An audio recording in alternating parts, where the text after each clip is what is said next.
When it comes to character development, there are a few different approaches that you can use as the writer when you are developing your characters. I'm going to use my book Miss E as an example. So the character of Bets. Bets is the main character in Miss E. And Miss E is told from first person. So we're getting everything from Bets's perspective. But we don't really know what she looks like. We're not really told very much about her because she's just telling her own story.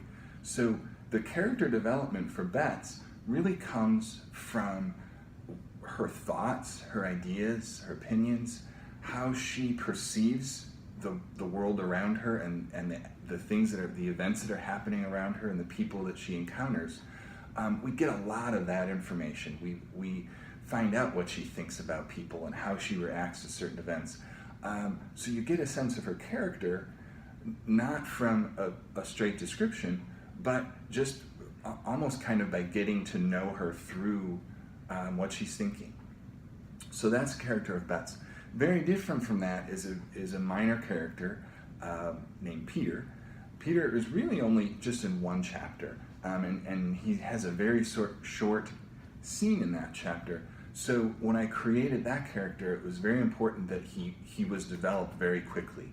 So as soon as Peter comes on the scene, we get some descriptions of him and we get some quick dialogue, a dialogue that really gives you a sense of the kind of person that he is. So really in just a paragraph, the reader has a pretty good idea of what Peter is like as a character. And that was important because after that scene, after that chapter, he's gone. So I needed to develop that character quickly. And then a third character, Miss E, is a pretty major character in the book, but she's developed very slowly, and that was on purpose. She's sort of a mystery at first, so the reader gets little glimpses of her, and then as the story progresses, they learn more and more and more about her until you end up with full chapters where you're really finding a lot about her character. And again, because it's first person, we're seeing this from Bets's perspective, so you get a little bit more about what Miss E looks like and how she acts and the things that she's doing, because you're seeing it from Bets's perspective.